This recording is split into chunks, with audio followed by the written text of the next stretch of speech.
Reports after the close of trading, stock rallying now by 10.2% this morning. We heard from Coca-Cola.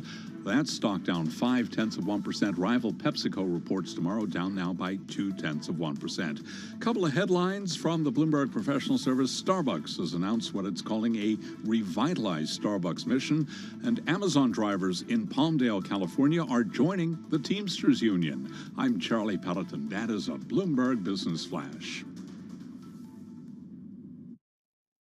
Charlie Pellet, we thank you as always. Folks, one of my favorite stocks to talk about, one of my favorite stories to talk about today is Coca-Cola. And Madison Mills and I, my co-host for today, were just discussing the origins of not Coca-Cola, but Dr. Pepper. She just discovered that Dr. Pepper is actually not a part of Coca-Cola. It's based in Waco, Texas, originated there. I mean, yeah, close to your neck of the woods, Creedy. You know, it's so funny. I actually didn't know that either, to be fair. I'm shaming Maddie, but the truth is I didn't actually know that until Paul Sweeney, another one of our beloved Bloomberg Radio co-hosts, said, Creedy, you must love Dr. Pepper because you're from Texas. And I said, honestly, I do love Dr. Pepper. I did not actually taste Dr. Pepper or develop my Dr. Pepper addiction until I went to Virginia for college. And that was really just because there was no Coca-Cola or PepsiCo on the fountains at UVA at the time. That's so weird. I know. It's a very weird mix of events. Nevertheless, Maddie, Coca-Cola is the story today. Yes. KO is the ticker, folks. And look, it was rallying in the pre-markets. It was rallying when those earnings came out because it said people are still ingesting Coca-Cola, for lack of a better term. They're ingesting They still it, love it. yes. Those shares have still since been pairing those gains. It's now down on the day about 0.5%, in line, by the way, with the market moves. I want to get a little bit more analysis here. Who better to do that with than Bloomberg Intelligence analyst Ken Shea and Mike Halen as well. Mike is here to talk about McDonald's. We're going to get to that in a second. They're reporting tomorrow. But what goes better with Coca-Cola than fries? McDonald's fries, right? Just a classic combo. Ken, let's start with you. One of my favorite fun facts about Coca-Cola is that most of their revenue doesn't actually come from average people and Coke addicts like you and me. It comes from the people who go to restaurants. I think about 60% of their revenue is from the syrup that you put in fountain drinks, as opposed to buying, a can of Coca-Cola on the go. Ken, could that exposure kind of disseminate as we get closer and closer to this scary recession that's supposed to be around the corner? Yeah, hi, Creedy. You're right that the majority of Coca-Cola's revenues come from selling what they call the concentrates or the syrups to its bottling partners, its authorized bottling partners, and to restaurants who then convert it to fountain. And it's basically just means that they're shifting a lot of the costs to others.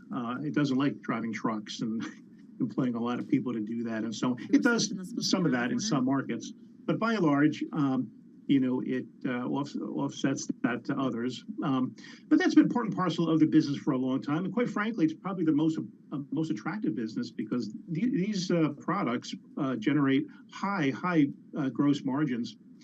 And as I was discussing with Paul Sweeney earlier this morning, I said, Coke is kind of at a double-edged sword in that it wants to be a total beverage company, wants to get more into water and ready-to-drink coffees and juices and so on, and it is. But the more it moves away from that great business of selling high-margin concentrates to others, it dilutes its operating margin.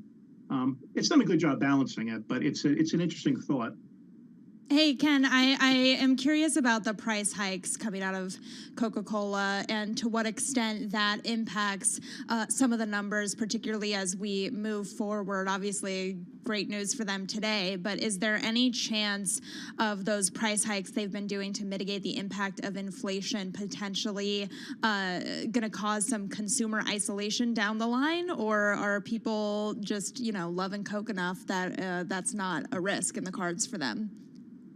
Well, that's a great question, Madison. A lot of people are looking into all consumer product companies with this in mind. Look, over the past year, virtually all these big consumer product companies have had to take price hikes to offset a pretty significant and almost unprecedented cost inflation environment. But Coke is doing it more than just list pricing, what it considers to be revenue management or price mix, meaning it's benefiting right now anyway from a recovery in the away from home channel. Single serve beverages, fountain drinks, those products that you purchase to consume immediately offer Coke a higher price point, Coke and its bottling partners a higher price point, a higher margin. It does do packaging mix. Those mini cans that you're buying have higher unit prices than would the 12 ounces, that we're more accustomed to. It knows the markets that it serves along with its bottling partners. It knows to emphasize premium products where economies are doing well. It knows to emphasize lower price affordable products and come out with things like refillable bottles, a universal bottle in areas where economics aren't so good. So it's a combination of all those things that elevate the ability to manage the price mix well. The unit economics of Coca-Cola, I gotta say, I mean, the nerd in me is just very excited for this conversation, but I wanna bring in another expert here because, like I said, what goes great with Coca-Cola? For me, it's McDonald's fries. Yes, I am addicted to junk food, it's true. Mike Halen joins us here from Bloomberg Intelligence. Mike, kind of square this from us because it feels like the takeaway from Coca-Cola earnings was simply that the consumer is still strong, they're still weathering these price hikes, they're still willing to spend. Walk us through whether or not that may still be the story for McDonald's tomorrow. Yeah, well, we think that McDonald's had a strong first quarter. I don't know if we should use that as an example for the entire restaurant industry, right? If we do see a recession, McDonald's should outperform peers because of the scale that they have, right? They can offer burgers on their $1, $2, and $3 value menu that their competitors just can't match, right? So I don't know if McDonald's is going to be a great indicator for the entire restaurant industry in the quarter. I think what we're looking to see is how much things slowed in March, right? For the overall restaurant industry, there was some volatility in January and February since we were lapping the Omicron lockdowns of last year, right? So data that we've seen from our partners, Black Box, has shown some slowdown in March. So we're curious to see what McDonald's has to say about their traffic and same-store sales in March. And then, ideally we'd get some color on April, but I'm not going to hold my breath. Well, Mike, I have the same question for you that I had for Ken, because the price hikes that McDonald's has been doing are definitely a boon for them, it seems like. Our colleagues who pop over to the McDonald's across the street for lunch love to talk about how it's nearing Sweetgreen level prices, jokingly. But is that going to be good for them moving forward? Well, so the price hikes last year was about 10%. Have been strategic in nature. So the McDonald's in Manhattan, I'm sure, have raised their prices a lot more than some of the McDonald's in the suburbs and middle America, right? So part of that benefit from the strategic price hikes is figuring out which zip codes McDonald's can really raise their prices and which ones they can't. And so that's enabled them and a lot of the other restaurant chains we cover limit traffic declines, but to that point, traffic is declining. I mentioned Black Box last month for QSR, same-store sales were up about 4%, but traffic had declined more than 2%. So price hikes were at that 6-7% range, price increases, I mean. So, to me, I don't see how consumers can continually pay these higher prices, and with a slowdown in the economy, we expect some pushback on prices. But once again, McDonald's can offer items on their dollar menu that some of their competitors can't match. So we would expect traffic declines at McDonald's maybe to be less than some of their peers, but it's something that we're watching closely right now. Ken, I want to come back to you. We've got about a minute on the clock right now, so I'm going to put you on the spot. One of the things that I thought was so fascinating on the Coca-Cola earnings was that the CFO was talking about hedging. Now, we know commodity prices have been high. We also know it takes a lot of sugar to make a can of Coca-Cola. Walk us through the hedging story, 30 seconds. Sure. Well, a lot of the hedging Coca-Cola does on, again, commodities that you can hedge. Sugar is one of them, obviously. A lot of the hedging is also done by the big bottlers, Coke FEMSA and, Coke Europe and so on, that does this for them. They're the ones that really put the mixture together to come up with the finished products. But Coke does hedge against currency and key commodities. It's not a stopgap for all commodity movements, but it's been helping them so far. Yeah. And as you roll over, though, at higher prices, it becomes more challenging. And I think that's what Coke has communicated today. Yeah, it's going to be those hedging, that currency story that we're going to watch with McDonald's as well. I love talking about McDonald's and the dollar story because most of McDonald's revenue comes from abroad. Something to digest in tomorrow's earnings story. Ken Shea, senior analyst for global beverages, tobacco, and cannabis over at Bloomberg Intelligence, alongside Mike Halen, our senior restaurant analyst. We thank you both as always.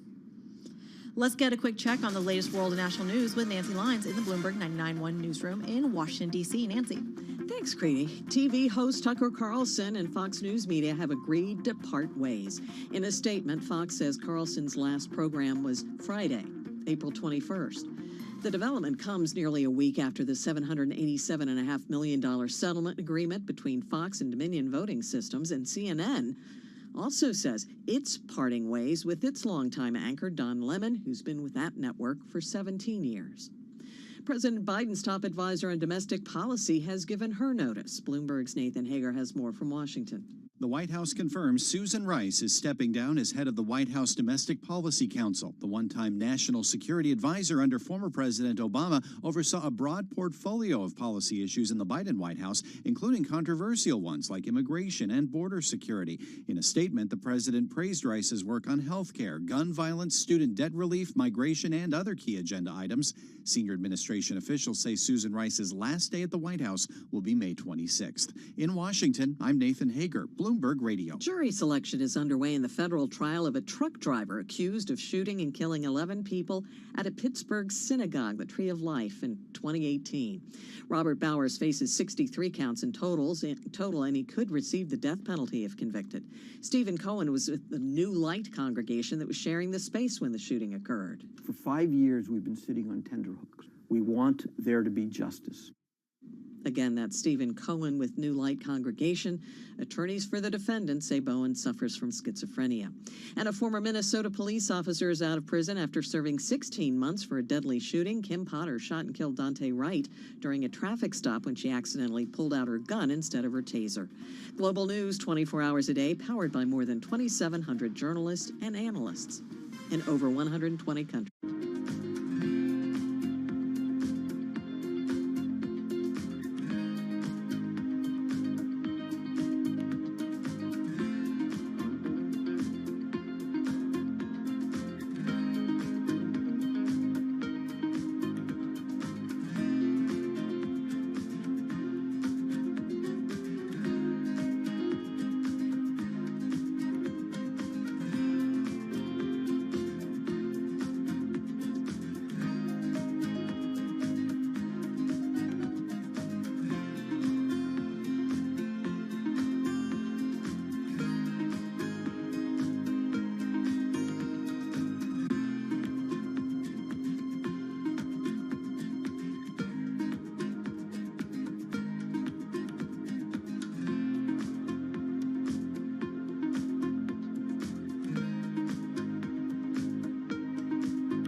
markets, headlines, and breaking news 24 hours a day at Bloomberg.com, on Bloomberg Television, and the Bloomberg Business app. This is a Bloomberg Business Flash.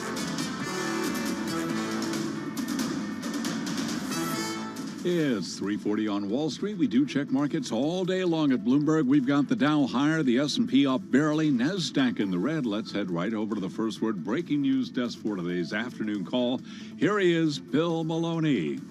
And good afternoon, Charlie. That's right. U.S. stocks quiet right now in a very quiet tape. Dow's currently up 43 points. S&P's, like you said, little changed, and NASDAQ is lower by 40. The U.S. 10-year yield at 3.51%. Gold is higher by 5. Oil trading in the green, and Bitcoin is down by 0.6%. Among the main 11 S&P sectors, leaders were energy and materials. Real estate was under pressure, and leaders to the upside in the Dow, Caterpillar and Chevron, while Intel fell 2.1%. and led to the downside. After earnings, Coca-Cola reversed gains of 1.5%. And in deal news, Carrier needs a deal nears a deal for Germany's Wiesmann for over $10 billion with debt. And wrapping things up, Whirlpool reports after the bell. Live from the first breaking news desk, I'm Bill Maloney. Charlie? Okay, we thank you very much, Bill. And to hear live breaking news over your Bloomberg, type Squawk, SQUA, on your Bloomberg terminal. I'm Charlie Pellet. That is a Bloomberg Business Flash. I'm driving in my car. I turn on the radio. How about you let me drive? Oh, no. Who's gonna drive you home? Honey, please, I'll do the driving. Drive on. Excuse me, I want to drive. It's the question that drives us. This is the Drive to the Close. That funky music will drive us till the dawn. On Bloomberg Radio. I gotta say, I am loving this music. This is fun. Just wait until at 4 a.m. Hit Me Baby one more time gets stuck in your head and it's on a loop and you're thinking about this show in your dreams. Yeah, it's great. Looking forward to that tonight as a perfect precursor to the earnings where we're going to get tomorrow. Folks, it's kind of a cautious day in the markets, but I got to say, hold on tight because in about 24 hours, everything's going to change. We're going to get a ton of earnings data, a ton of economic data. The question is, how do you play it? Let's bring in our next guest here. John LaForge joins us. He's the head of real asset strategy over at the Wells Fargo Investment Institute. He joins us on the line from Sarasota, Florida. John, a pleasure to have you. I hope that song doesn't get stuck in your head in 24 hours. Talk to us about the trade here. What are you watching? We're really watching the safety trade more than anything. So what we've done recently that you don't see a lot out of Wall Street now is we've gotten very defensive. With an S&P at 4,200, we think your upside's capped. So we're starting to shift money from many risk assets, so stocks, more into the fixed income side, and particularly the short-term fixed income, that 1 to 3 years. So that's kind of what we're focused on at this point. The risk asset that, frankly, we do believe is okay are commodities. They're more in a super cycle bull, and this is just a pause before prices go higher. Before we get to commodities, I want to talk to you about risk specifically with regards to tech. To what extent do you see tech as being risk on and potentially overvalued right now? Yeah, as big as they are of a weighting in the S&P 500, it definitely matters. But when you get defensive, the one thing that's very clear in the data, when you get defensive with equities, you want growth. And you still have that out of tech. There are very few areas that can grow. Energy may be the second that can grow at that level. But what history suggests is when you try to get defensive with stocks, it's really smart to go towards growth. So even if they are a little overvalued, still think you're going to see money put there. Does that feel defensive to you, though? I mean, when we're looking, I'm stealing Madison Mill's question just to be completely clear. No, that's good. It's well phrased. You know, it's interesting. You're saying that's not defensive, and yet tech has actually outperformed, and yet you're seeing these cross-asset moves that are pretty similar. Commodities, bonds, even the dollar, hedge funds the most along the greenback in quite some time here. So why not be defensive if you're talking about inflation and recession? Why not? Yeah. So it doesn't have to be defensive. Doesn't have to be clear. Doesn't have to be utilities and healthcare and that kind of defensiveness. We're in a market that's trying to find a way forward, but you have a Fed that still wants to raise rates. You have A lot of this economic data is showing slowdown globally, particularly here and also in the rest of the West, in Europe. So it's trying to find its way through. And while it's doing that, I don't think we have to get super defensive with equities. That would be that utilities, healthcare, staples. I think what you really are looking for is just be prepared that the upside is kind of capped. And so while you are sitting here waiting, growth is one of those areas. That's why we do like tech. We do like energy. Those are the two plays that, frankly, we believe have the most upside when it comes to earnings. So what changes that? What brings a little bit of momentum into this market? Oh, you probably have to have the Fed just stop raising rates. So essentially, what you look out into the future, frankly, what history shows is the S&P doesn't bottom until an average 6 months after the first Fed rate cut. We're still hiking.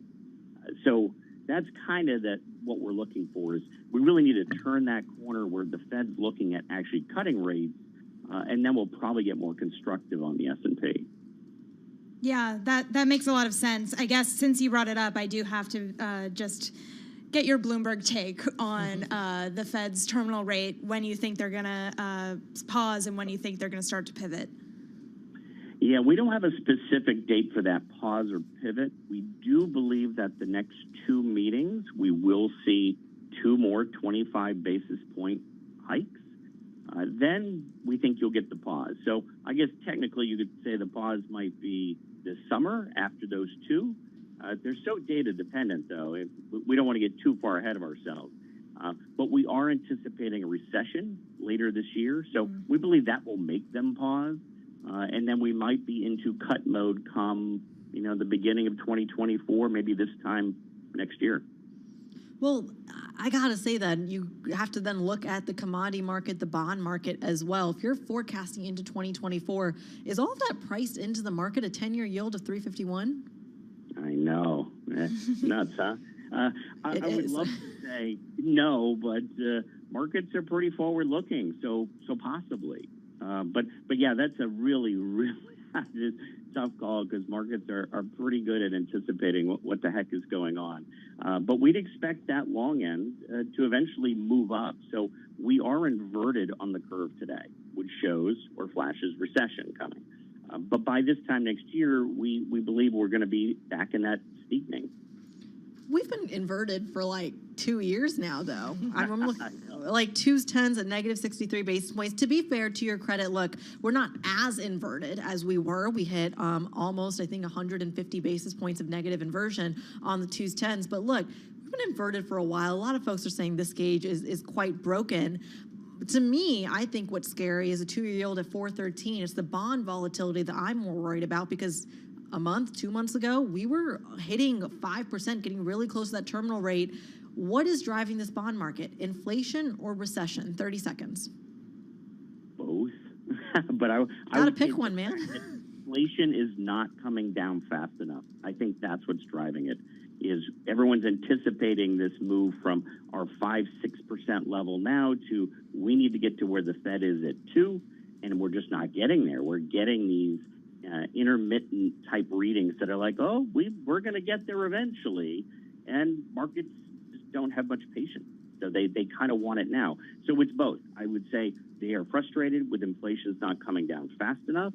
And then 2, most of these economic numbers we see clearly show slowing by the end of this year. So I think it's both. I think it's inflation, frustration, and then it's recession right around the corner. Man, it's like having your cake and eating it too. John LaForge, head of real asset strategy over at the Wells Fargo Investment Institute, joining us on the line from Sarasota, Florida. We thank you as always. But look, Maddie, he made a pretty good point. A 2s, 10s inversion of negative 62. Things are changing. We just don't know what they're responding to. I actually thought you made a great point of, is the gauge broken when it comes to the yield curve? Because for 2 years now, it's been out of whack. So at what point do we pull what we're seeing with the VIX and have to make a new one? Yeah, I mean, the bond market and the equity market just absolutely not in sync. I mean, folks, I'm looking at a 2-year yield of 4.13, a 10-year yield of 3.51, and all that tells you is that recession is a bigger issue than inflation for these markets. Stick with us. More markets coverage ahead. This is Business Week.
your company news headlines on Bloomberg Radio. From Bloomberg World Headquarters, I'm Charlie Pelletan. We are minutes away from the latest earnings from San Francisco-based First Republic Bank. Deposit outflows going to be very much in focus. Herman Chan is a senior regional bank analyst with Bloomberg Intelligence. What we're looking for is more on the guidance because we know the first quarter is going to be a challenging quarter for them. What's happening with the deposits? Have they stabilized going towards the end of the quarter? And what's their plan? Because they need a way forward if there's a big hole in their balance sheet. Are they going to be selling some loans and assets to shore up and resize the balance sheet? Are they going to look at other strategic opportunities? So there's a lot of questions heading in the quarter, and management has an opportunity to answer this. And ahead of the report, we do have shares of First Republic surging now by 12.3%. Allbirds down now by 7.7% in the biggest intraday drop since March 13th after Morgan Stanley lowered its price target for the sneaker maker to a street low $1 from $4. Disney has started letting go thousands of employees in the entertainment giant's ongoing push to cut about 7,000 jobs this year. Stanley Black & Decker is recalling 2.2 million fiberglass sledgehammers because of an impact injury hazard. The Consumer Product Safety Commission says the head of sledgehammers can loosen prematurely and detach unexpectedly during use. And those are some of the company stories that we are following for you at this hour. I'm Charlie Pellet. This is Bloomberg. This is Bloomberg Business Week with Carol Messer and Tim Stenevec on Bloomberg Radio. Well, Carol Masser, Tim Stenevec, both on a well-deserved day off. Instead, you got Kriti Gupta alongside Madison Mills. We're going to walk you through the closing bells in just a few moments. But first, a stock that's catching our eye. It's the perfect mix of media, markets, politics. Maddie, walk us through the story. I mean, this was crazy when this news broke today. I remember announcing it very loudly in my little corner on the 6th floor to Scarlett, and we just immediately flocked to Twitter. But Fox, as you guys already know by now, parting ways with their most popular host in the U.S., Tucker Carlson. And this is a network that is also the most popular news network right now. And, Tucker Carlson, a lot of controversies over everything from his statements about the fairness of the election to LGBTQ plus issues. We don't know the details of his parting, but we do know he was not given a final show. Yeah. Which is a big deal. Yeah, April 21st was his last day on the air. We are hearing this after the fact. And to your point, this is coming off many legal battles. There's still another one in the works at the moment, again, coming from defamation lawsuit. And this is where the world of politics and media clashes with the markets, because at the end of the day, Fox, which, by the way, for our international audience, is the #1 watched cable news network in America. Yeah. Those shares tanking off that news. FOXA is the ticker. Shares down about 3%. And it's fascinating to me, and probably to you too, as people who are on air, when the departure of someone on air tanks the market. It is wild. It speaks to simply the presence that Fox has. And it is, as you said, the #1 cable network in the U.S., but he specifically has such brand power himself, and it really does make you wonder what the decision behind this looked like, because it is news that you had to know was going to impact the stock price. I should also mention that this is a week after Fox agreed to settle a suit with Dominion Voting Systems for $787 million as well. So questions about whether or not this was somehow connected to that settlement. Of course, we don't know anything about that at this time, but we do know that it leaves a big hole in the schedule for Fox and News. just to add to the media news, we had CNN's Don Lemon departing that network as well. Within, I think, like an hour of the Fox News, you had CNN make that announcement as well. So a lot to digest in the media landscape, but a lot to digest in the markets landscape as well. The closing bells are ahead. Bloomberg's Beyond the Bell starts right now.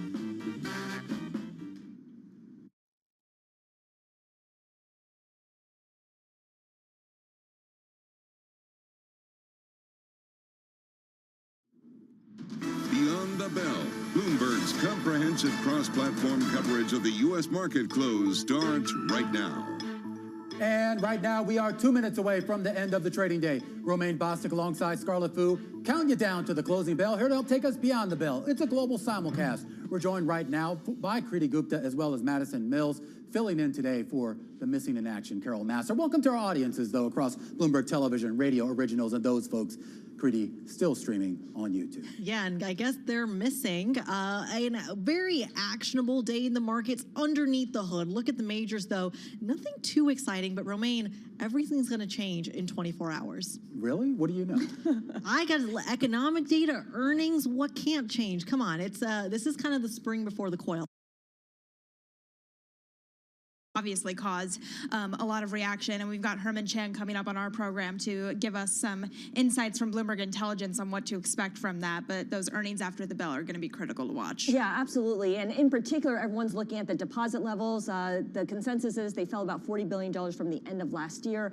How much of that money stayed away? Did some of it come back? Because the regional banking results we did get seem to be fairly encouraging, that the withdrawal demand was kind of over. Yeah, we talked a lot about this last week when we saw some of those numbers out of those regional banks. And the idea here that while deposit growth was actually no growth, it certainly wasn't as bad as some people had expected. And a lot of the commentary that we heard in the call was how there has been actually a pretty significant reversal basically since the tail end of that quarter there. So maybe by the time we get to the next round of results, we could see a much different story here. For some reason, the Dallas Cowboy cheerleaders are ringing the closing bell there, but, you know, we'll allow it. I mean, I'm not a big Cowboys fan, but sure, I won't let my personal feelings about the worst team in sports get in the way. The Dow Jones Industrial Average going to finish the day higher by about 69 points. That's up here by roughly about 0.2%. The S&P 500 higher by less than 0.1%, up about 4 points here on the day. And then you have the NASDAQ Composite, which looks like it's going to finish the day in the red, down 35 points or 0.3%. And the Russell 2000 slightly lower on the day by 0.1%. Yeah, Romaine, I got to say, first off, as a fellow Texan, Oh exciting to see the Dallas Cowboy cheerleaders. How did I not am. know this? I worked very hard to get rid of the accent, I got to say, but I'm very happy to see the Dallas Cowboy cheerleaders. Fan? Are you a Texans fan? What are you? That is a very different conversation. Okay. I can't reveal my loyalties on the air. Sure, what I will tell you, though, is that underperformance you're seeing in the Russell and the NASDAQ, to me, screams a lack of momentum. I think all of that, again, is going to change tomorrow when we get a little bit more direction from your tech heavyweights. All right, let's take a look at the sector performances, because there is some momentum on the upside. You've got energy up by 1.6%. All 23 members in that index are higher. Remember, this group had lost 2.5% last week for one of the worst performances in the S&P 500 as a group. Consumer durables and healthcare are also doing fairly well, up by at least 1%. On the downside, Kriti, you've got software and services off by 1% before, of course, Microsoft and some of the other big tech companies report earnings. Telecom services as well, down by 1.6%, and automakers losing ground too. Yeah, you know, it's interesting. We talk a lot about those tech names. For me, I think biotech is really front and center. One of the names catching my eye today on the upside, Medtronic, Scarlett. MDT is your ticker. Shares higher by about 5%. This is coming off some news from Friday. Look, they got that FDA clearance from their insulin pump receiving medical device. This is really important. Analysts are very positive about it. They got some upgrades in today's session. Barclays and Wells Fargo specifically calling it a major milestone for the company. So those shares higher by about 5%. Google as well in the limelight, GOOG, those earnings coming out tomorrow.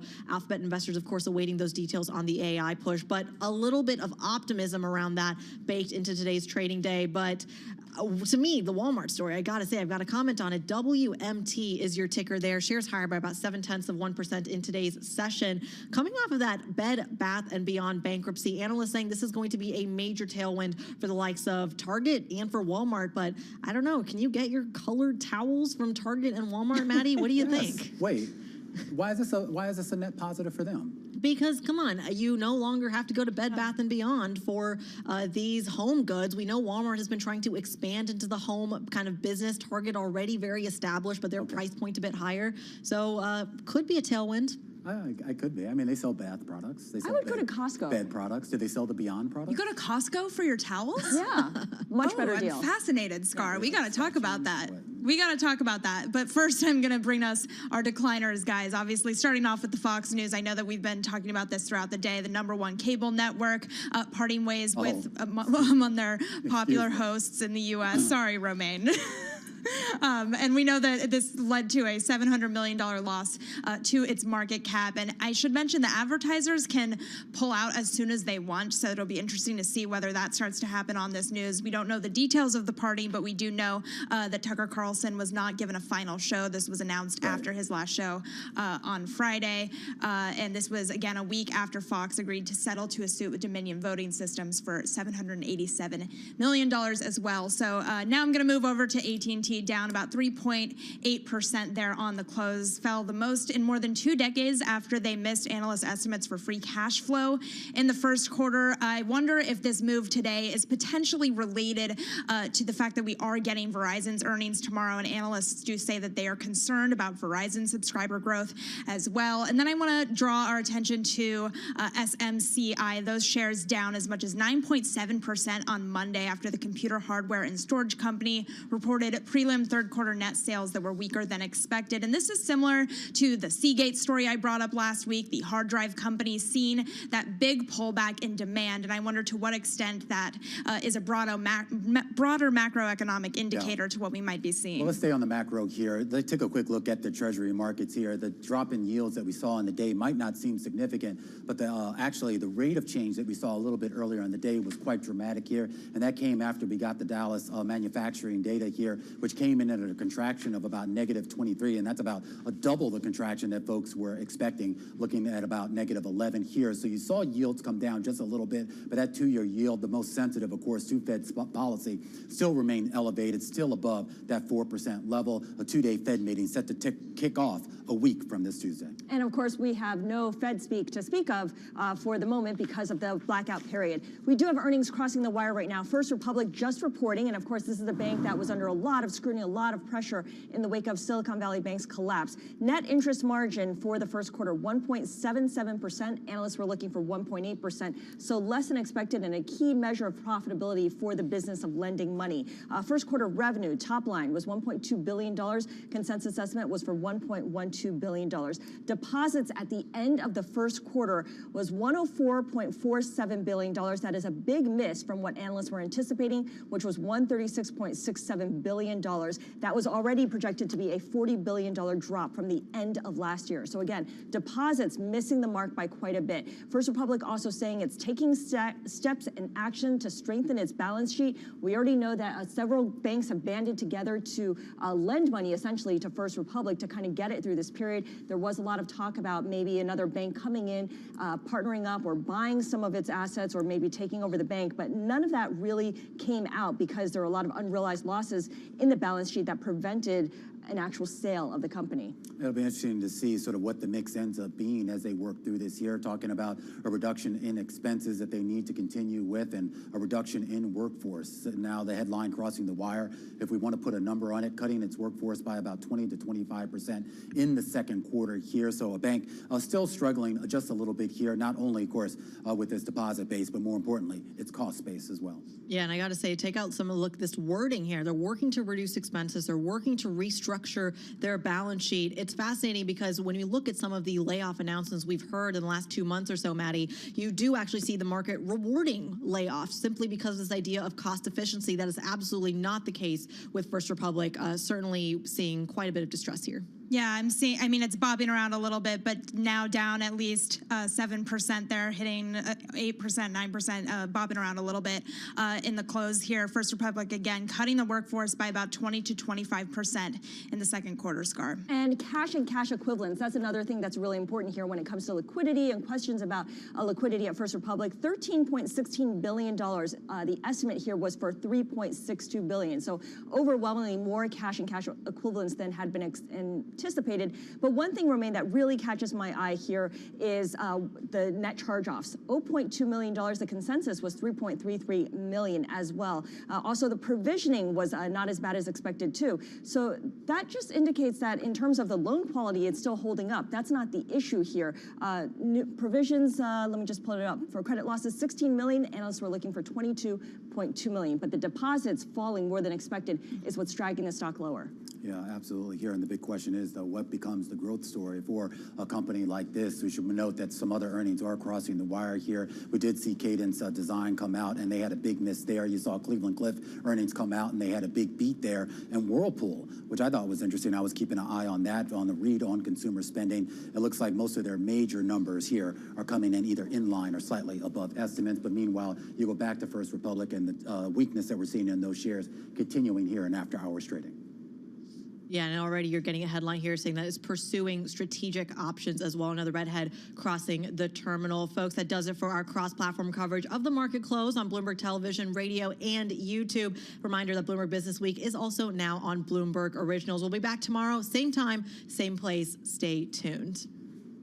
Just like money in the pocket, baby love. Take that to the bank. I know how to treat a man. With me, you're in good hands, baby love. Take that to the bank. All right, we just got those big earnings coming out of First Republic. Maddie, some crucial news here. They're pursuing strategic options. The shares are tanking after hours here. Their deposits coming down significantly more than expected. And on top of that, a workforce reduction, 20 to 25% in the second quarter. Yeah, that's huge. And that deposit picture, pretty wild there, falling $72 billion in the quarter to $104.5 billion.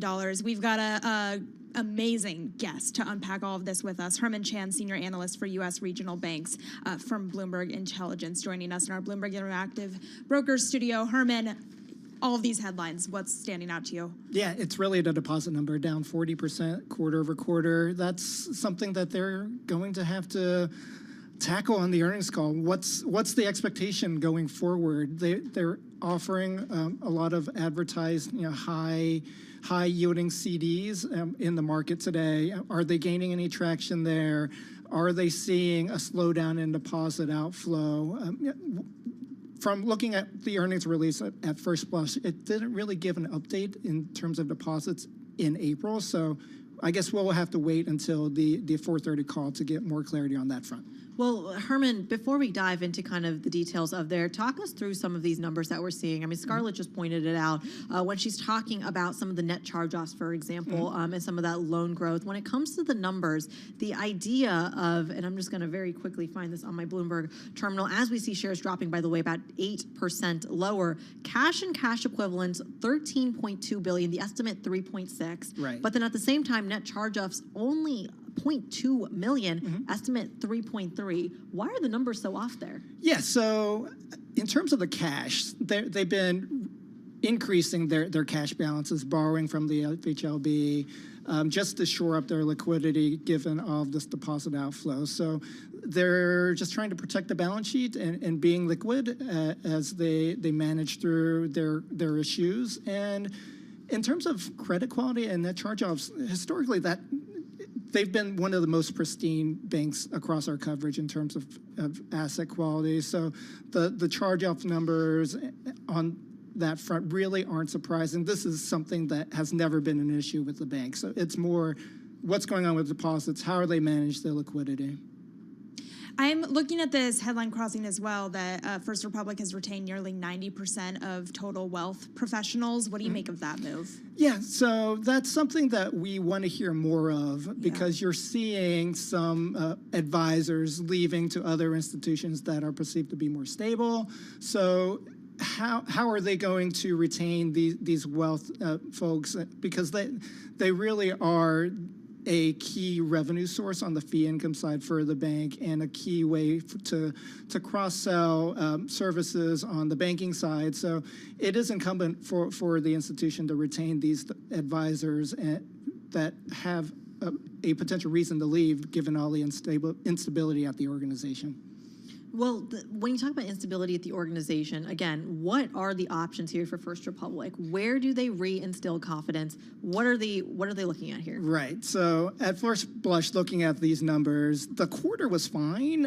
It's just the pop to me was the deposit outflow. they need to reinstill some confidence on the earnings call in terms of their expectations going forward. They talked about some expense reductions with some employee cuts. That helps on the margin, but really instilling confidence is more focused on stabilizing the balance sheet and getting those deposits back that left in the first quarter. Yeah, and I know, Herman, that you are also monitoring this as it's coming in as well. So maybe Creedy and I can give you a second to read in a little bit. But it's just fascinating to me because First Republic was doing well earlier today. We saw the market maybe rewarding them just a little bit and then really missing when it comes to these earnings here. So it's just maybe a bit of a surprise when it comes to the action we're seeing from these earnings. Herman, is there anything else that is standing out to you as you take a look at the press release ahead of the earnings call itself? Yeah, I think the bank will need to talk more about how they're going to manage the balance sheet ahead. They talked about reducing borrowings from the Fed, potentially selling loans to shrink the balance sheet given the reduction in deposits. So there's going to be a lot of noise, but the big picture is what's going on with deposits, how do they shore up confidence within their deposit base, and how they right-size the balance sheet and become an institution that can continue to be a going concern. So those are the things we're looking forward to on the 4:30 call. Well, let's broaden this out here because this is not the only bank to report. I believe PacWest coming out tomorrow as well. We know that we had gotten some results from the kind of regional banks last week. Talk to us about PacWest here. How different is the First Republic story from PacWest? Yeah, so PacWest is similar in the vein that they have deposit issues. About 20% of deposits decline intra-quarter the last time they gave an update. They do have some exposure to technology and startups, similar to SVB and to a lesser extent Western Alliance. So we'd expect to hear more of an update on their just on deposits and how stable they were after that update, and that's the main number that we're focused on in terms of PacWest. And I know that it's a little quick to draw a wide conclusion off of some of these earnings when it comes to both First Republic and PacWest and others reporting today. But do we have a sense of what the thesis heading out of the regional and big bank earnings season is going to be after this news? Yeah, I would say that by and large, the regional banks are stable. You saw that across the numbers that were reported last week, across the regional bank universe that we cover. The contagion risk just can be put to bed. Really, the issues are on a handful of banks like First Republic and PacWest. And while the regional banks are out of the woods largely in terms of contagion risk, the earnings have peaked for the group. And that's really driven by the fact that deposit costs are rising, deposits are exiting bank balance sheets, loan growth is slowing, and we're potentially headed into a recession. So that means higher credit costs, higher net charge-offs, and that's another headwind for earnings across the regional bank space. Well, then put this into context when it comes to the bigger banks too, because one of the very interesting lines that Jamie Dimon had said, he said, look, rates are going to go higher. He also said that these deposit flows are going to correct themselves, self-correct by the end of the year. Right. Herman, do you look at this as a one-off? Yes, it seems like things are stabilizing on the deposit front outside of First Republic. So what Jamie Dimon was saying from our perspective is that some of the deposits that JP Morgan got for being the fortress balance sheet and served as a sanctuary for jittery depositors, as things continue to stabilize, we'd expect those depositors to go back to their original bank, and so that should spell some deposit outflow from the likes of JP Morgan. Herman Chan, senior analyst for U.S. regional banks, literally been on his toes covering this from dawn to dusk. I mean, if you can even say that, I feel like for you it probably feels like it's been a 24-hour, 7 days a week situation. And are you ever on the air for First Republic earnings? I mean, this is a first, right? It is a first, and you can catch me on TV in an hour or two. So. There you go. Yeah, I mean, Herman never sleeps, and we don't plan on letting him. Shares are down about 7%. Herman Chan, senior analyst for U.S. regional banks over at Bloomberg Intelligence. Folks, this man is all over the bank story, and giving us a real-time read, Maddie, as we really digest what has become almost a poster child for the broader banking crisis. Yeah, and a market check on the peers as well here. Western Alliance down about 0.7%, PacWest declining about 1% on the close here as well. So we'll continue to keep the conversation going. Yeah, and remember, PacWest reporting tomorrow. More ahead. Stick with us. This is Bloomberg Radio.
Markets, headlines, and breaking news 24 hours a day at Bloomberg.com, on Bloomberg Television, and the Bloomberg Business app. This is a Bloomberg Business Flash. It's 4:21 on Wall Street. We check markets all day long at Bloomberg. We are awaiting the First Republic earnings call. The stock is lower after hours, down now by 6.4%. It is bouncing around after saying its deposits plummeted $72 billion in the first 3 months of the year as the California lender was engulfed in the regional banking crisis that led to the collapse of 3 of its peers. The company also said it plans to reduce the size of its balance sheet and cut its workforce by as much as 25%. Herman Chan is a senior regional bank analyst with Bloomberg Intelligence, and he was interviewed moments ago right here on Bloomberg Business Week. It's really the deposit number down 40% quarter over quarter. That's something that they're going to have to tackle on the earnings call. What's the expectation going forward? They're offering a lot of advertised, high yielding CDs in the market today. Are they gaining any traction there? Are they seeing a slowdown in deposit outflow? And again, the stock after hours down now by about 6.5%. Equities drifted at the start of a week packed with corporate earnings. S&P today up 3 points, a gain of 0.1%. The Dow higher by 66 points. That was a gain of 0.2%. Nasdaq down 35, a decline of 0.3%. 10-year yield 3.49%. The 2-year 4.11%. Gold today up $7 the ounce to $19.89, up by 0.3%. West Texas Intermediate crude up 1.1%, $78.72 a barrel. I'm Charlie Pelleton. That is a Bloomberg Business Flash. Thanks for that, Charlie. The S&P's basically been in a 100-point range going back to March here. So the big question as we get earnings from the likes of First Republic, again, down by about 7% in the close here off of those earnings. But will continued earnings, we've got about 170 companies reporting this week, will that change the needle as we move forward here? We're only about a fifth of the way through this earnings season. So joining us to discuss is Bloomberg Intelligence's Gina Martin-Adams. She joins us on Zoom from New Jersey. Gina, thank you so much for being here. What are your expectations? Are we going to continue to see beating estimates headlines over and over again? Well, thank you for having me. It's a delight to be here. And certainly this is a critical earnings season on a number of fronts. We tend to see companies beat earnings, so it's important to keep that perspective. On average, even in the worst of earnings seasons, at least 65% of S&P 500 companies beat estimates. We're looking at 75% so far, so it's been an above average earnings season so far, but really we've only gotten financials and a few companies from other sectors thus far. If the analyst consensus is correct, earnings are now on pace to fall about 7% year over year. The expectation at the start of the season was 8%. That includes all of the analyst downgrades that are continuing for the non-financial sectors. So far so good for earnings season. I do think tech, and particularly the mega cap stocks in the S&P 500 that are tech or tech adjacent, are going to be the most critical reporters, not just because they're the biggest stocks, but also because generally they're trading at the largest premium. So they have the biggest hurdles to overcome. Gina, it's interesting when you look at kind of the historical pattern that tech has performed at, because in some ways in this last tightening cycle, every time rates go higher, there's an expectation of rates going higher. Tech are the first ones that get hit. But then if you go back to the 2016 tightening cycle, tech outperformed in line with those rate hikes. I could argue it both ways for recessions too. You've seen recessions where tech has been the go-to and recessions where tech is the first to get hit. What happens this time around? Yeah, I think this is an excellent point. One key difference between this cycle and 2016 is in 2016, tech stocks in the S&P 500 were not trading at a premium to the rest of the S&P.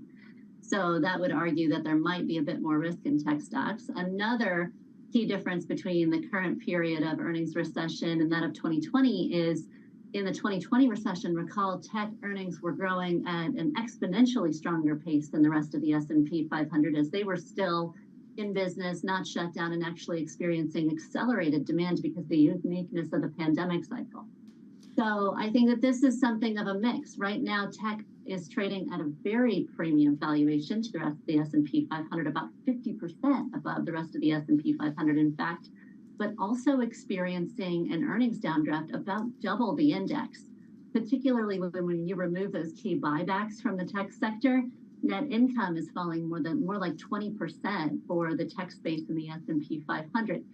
So right now you've got a really tough climate. Now, naturally, historical precedence is not necessarily perfectly relevant for any given cycle. There are unique characteristics of this cycle. Investors are more and more beholden to the tech space as a result of sort of hiding there throughout the pandemic and really not releasing their grasp on those tech stocks over the last couple of years, despite the fundamental evidence that suggests that this space is struggling somewhat.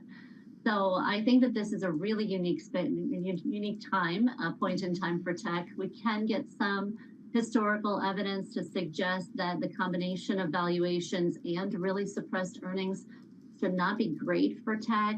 That said, interest rates play a role too, and there are a lot of moving parts to consider for investing in this segment. So, Gina, before we move away from tech, I want to ask one final question on this. Micron and Seagate not doing so great with their earnings.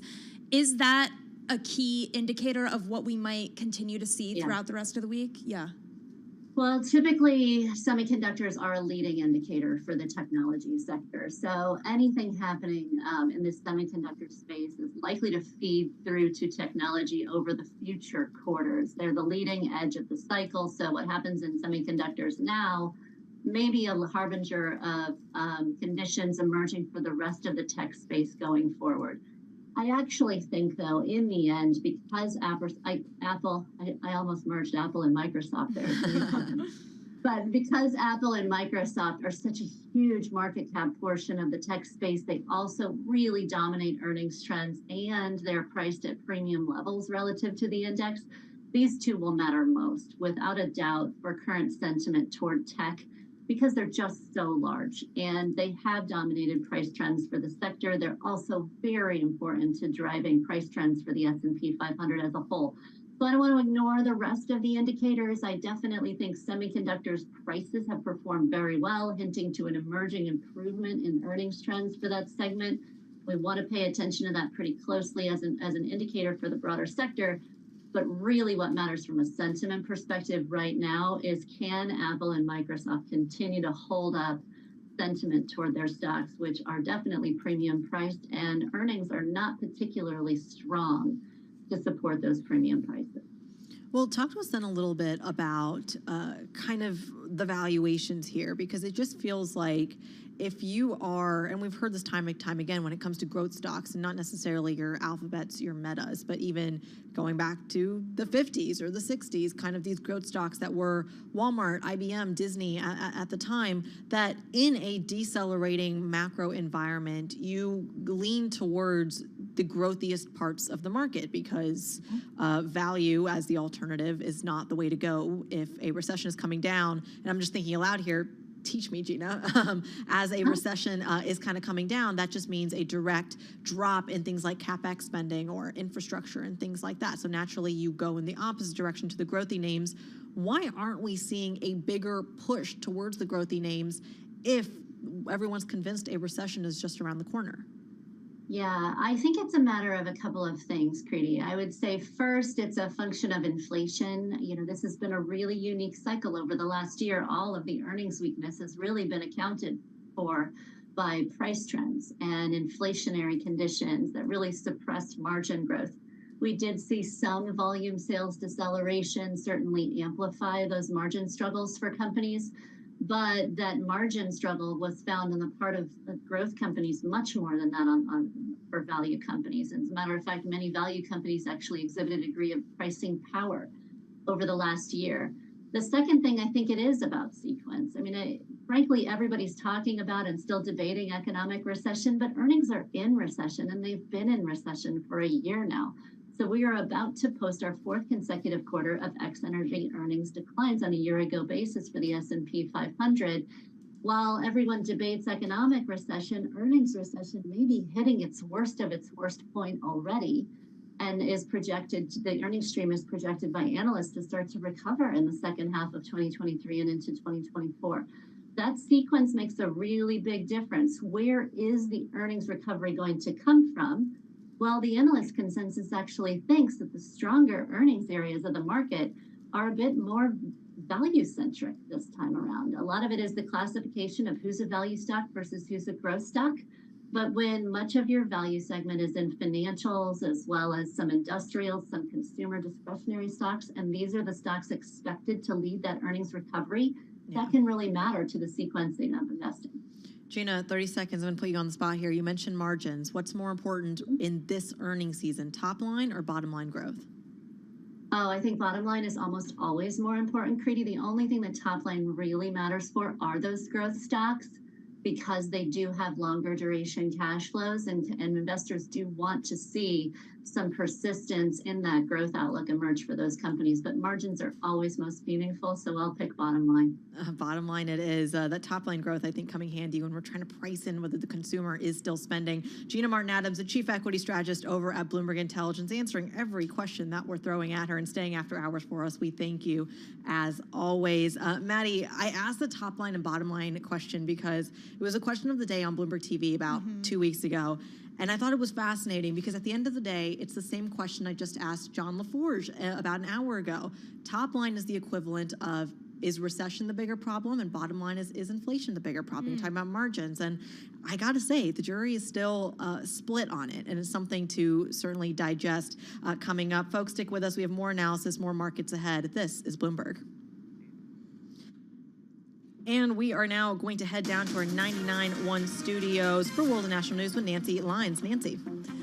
Thanks, Creedy. A couple of big changes in the media industry announced today. Bloomberg's Jill Schneider with the details. Fox News says Tucker Carlson, the host of its top-rated nightly show, is leaving the network effective immediately. His exit comes a week after Fox agreed to pay $787 million to settle a defamation suit brought by Dominion Voting Systems. In a statement, Fox thanked Carlson for his service to the network. Shares of Fox sank as much as 5% on the news. And at CNN, anchor Don Lemon says he's been fired after 17 years at the network. Lemon says he was stunned by the news. The network confirmed Lemon's exit. He was previously taken off the air for comments about presidential candidate Nikki Haley. Jill Schneider, Bloomberg Radio. Well, it's been rumored for weeks now. The Associated Press and the New York Times are citing sources who say the New York Jets have agreed on a deal to acquire four-time NFL MVP Aaron Rodgers from the Green Bay Packers. Rodgers said just last month on the Pat McAfee show that it was his intention to play for the Jets, and now the teams have turned that apparently into reality.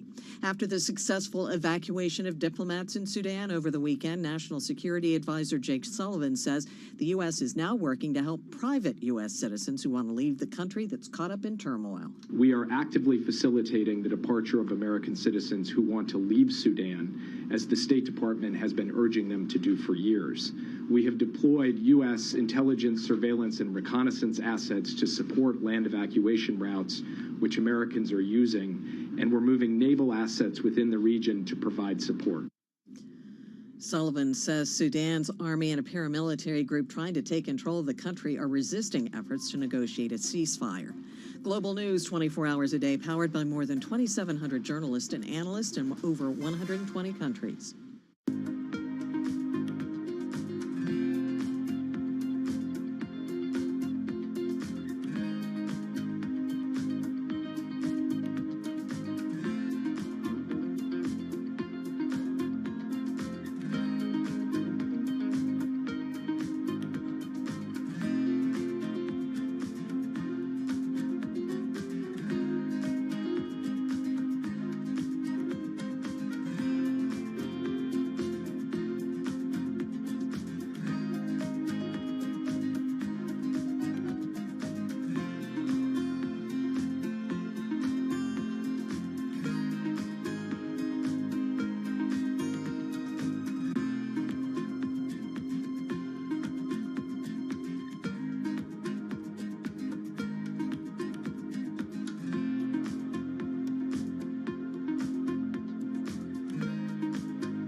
markets, headlines, and breaking news 24 hours a day at Bloomberg.com, on Bloomberg Television, and the Bloomberg Business app. This is a Bloomberg Business Flash. It's 4:40 on Wall Street. We check markets all day long here at Bloomberg. First Republic says it is exploring options. Shares now plunging after hours by 14.4%. San Francisco-based First Republic said it saw deposits plummet $72 billion in the first 3 months of the year as the California lender was engulfed in the regional banking crisis that led to the collapse of 3 of its peers. Again, that stock absolutely cratering after hours. Right now, we have got the stock down by just about 15%, the ticker there, FRC. It turned out to be a mixed day on Wall Street. We did have the S&P 500 index holding on to a 3-point gain. Equities drifting. The Dow up 66, up by 0.2%. NASDAQ down 35, a drop there of 0.3%. John LaForge is head of real asset strategy at Wells Fargo Investment Institute, and he was our guest right here on Bloomberg Business Week. We're in a market that's trying to find a way forward, but you have a Fed that still wants to raise rates. You have a lot of this economic data showing slowdown globally, particularly here, and also in the rest of the West, in Europe. So it's trying to find its way through. 10-year yield, 3.49%. The 2-year, 4.10%. Spot gold up 0.3%, $19.88 the ounce. West Texas Intermediate crude up 1%, $78.68 a barrel. So again, recapping, turned out to be a mixed day on Wall Street. The Dow, the S&P, they were both higher today. NASDAQ had a down day. Again, taking a look at First Republic shares after hours, they are now plunging by 15%. Stock we're watching after hours. I'm Charlie Pellet. That is a Bloomberg Business Flash. Charlie Pellet, we thank you as always. Maddie, one of the stocks that we have not talked about in today's trading session is this company called C3. It is an AI company. The ticker is literally AI. And we know AI is all the rage. Yeah, we had the CEO of C3 AI on the show a little while ago, a couple of weeks ago, and it was a great conversation. It was right after some very big news for the company. He talked a lot about the health of the company staying intact, and it's part of the bigger discussion that we can't get away from Business Week Radio here about the future of AI, specifically with regards to ChatGPT. It feels like any company with AI in the name right now is taken off. Yeah, an enormous story. And in today's session, you had AI drop, the ticker AI, I should say, not AI generally, but C3 shares drop some 11% off, just an analyst downgrade saying, look, this is an AI story that has gone too far, too fast, and it's something that took a lot of the kind of momentum out of the stock and out of perhaps the sector, at least from a market perspective. But let's talk about someone who's in the nitty-gritty of the AI story. Maddie, I want to bring in Ashley Still, Senior Vice President of Creative and Digital Media over at Adobe. She joins us from San Jose, California. We thank you, as always, Ashley, for making the time to talk to us a little bit about AI. Simplify it for our audience and for myself, by the way, who is not super familiar with what AI actually entails. What is Adobe's vision for AI? Sure. So first, Adobe, our mission overall is to enable everyone, whether you're a professional or just someone who wants to post compelling content to social media, to bring your creative vision to life. And our vision for AI is to help people do that, to put even more power in the hands of creators. I mean, we have award-winning filmmakers that use our video tools, and then we have students and entrepreneurs and solopreneurs that use Adobe Express, which is our application to just make quick, easy, fun content. All of that can become more powerful, more fun, more intuitive through AI. So talk to me about the video editing capabilities specifically. I'm on our social team here at Bloomberg, so I spend a lot of my time editing text on screen videos, and I would be thrilled to outsource that to your AI. Absolutely. Yes. Not all of us are destined for, Oscar-winning filmmaking. So there's so many ways that we can, again, accelerate video editing. There's the big National Association of Broadcasters show last week where we launched a new feature called text-based editing, where you can literally edit video by copying and pasting text through the transcript. So all of us, I think, can copy and paste text as a way to get started. But that was really just the beginning of our vision. We introduced a new service called Adobe Firefly, which is Adobe's family of creative generative models, which is the same family of approach of AI as ChatGPT, but focused on images.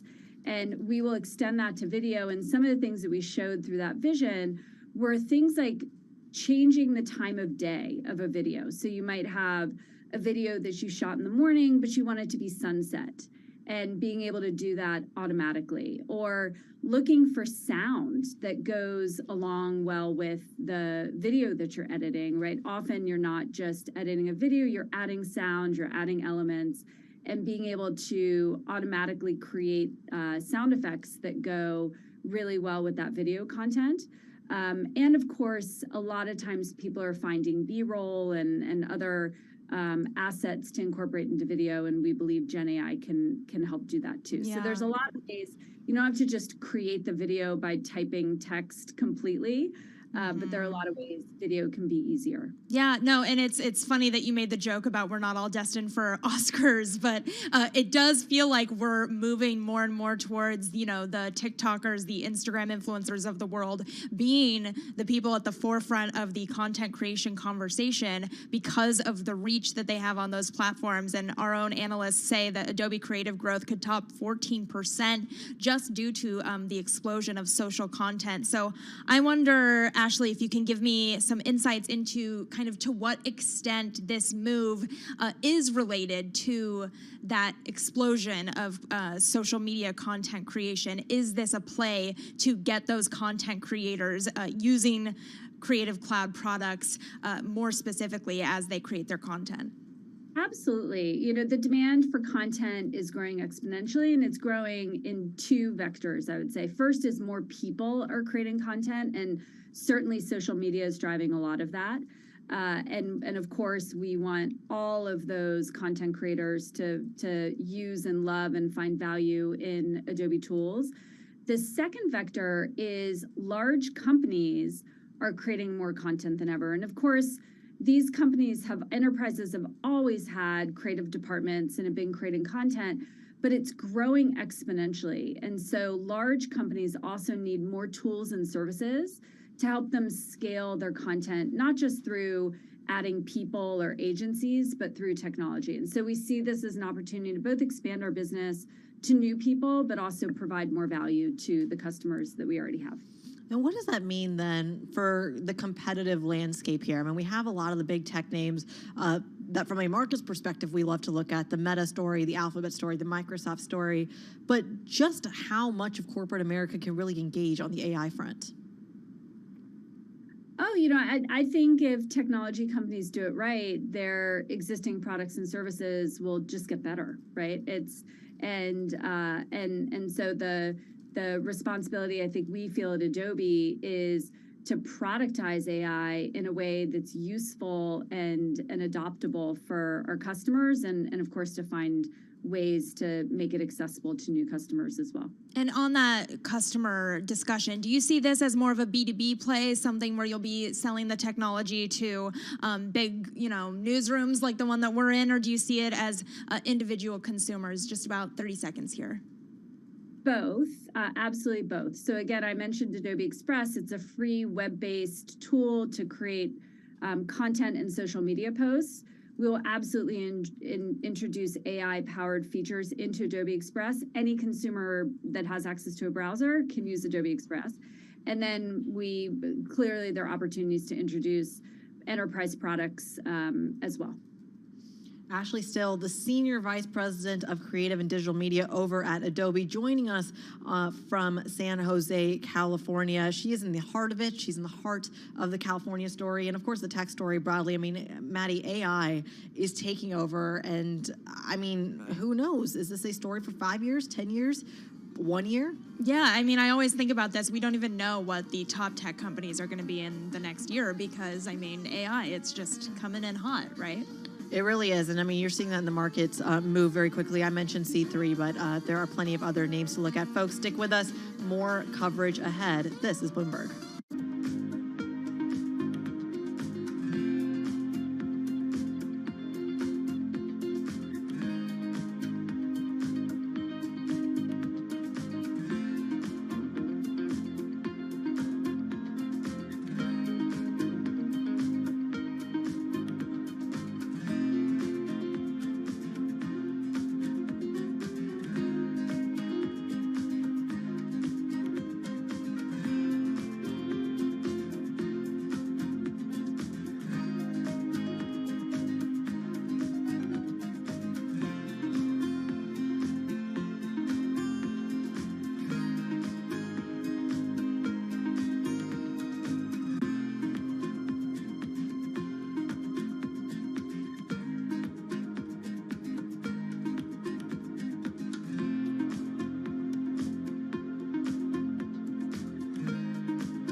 company news headlines on Bloomberg Radio. From Bloomberg World Headquarters, I'm Charlie Pellet. We are keeping an eye on shares of San Francisco-based First Republic, and they are plummeting after hours. Right now, it is down 20.1%. First Republic does say it is weighing strategic options. It is also seeking to shrink its balance sheet after deposits plummeted more than expected in the first 3 months of the year. Again, after hours, shares of First Republic down right now by 20%. Walt Disney has started letting go thousands of employees in the entertainment giant's ongoing push to cut about 7,000 jobs this year.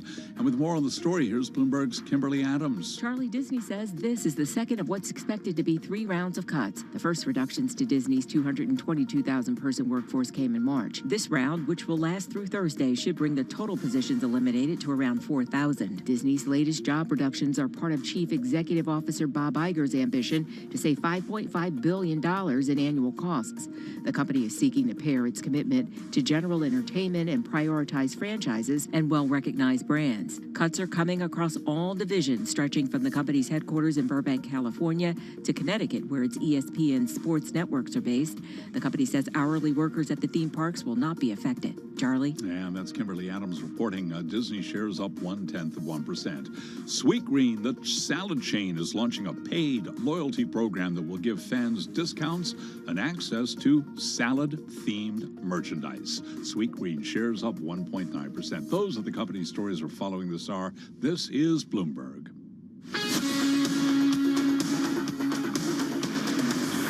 You're listening to Bloomberg Business Week with Carol Messer and Tim Stenovec on Bloomberg Radio.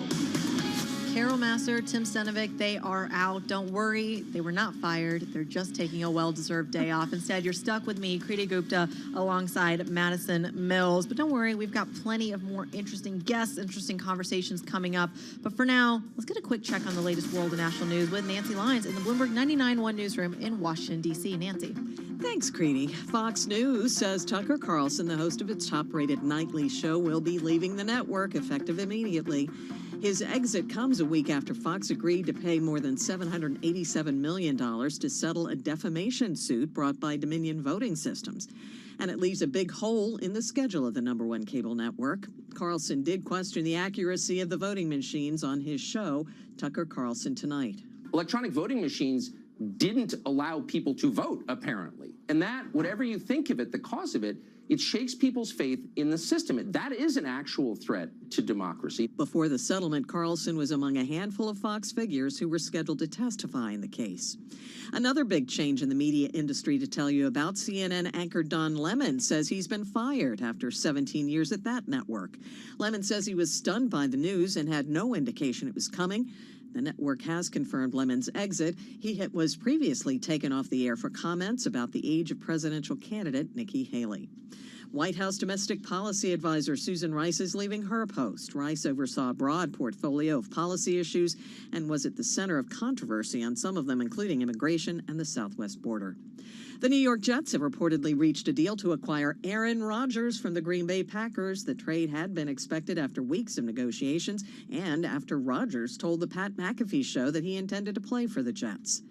Dancing aficionado Len Goodman has died at the age of 78. His manager says the cause was bone cancer. Goodman was a judge on ABC's Dancing with the Stars franchise up until last year when he made the surprise announcement he was leaving. This will be my last season judging on Dancing with the Stars. I've been with the show since it started in 2005, and it has been a huge pleasure to be a part of such a wonderful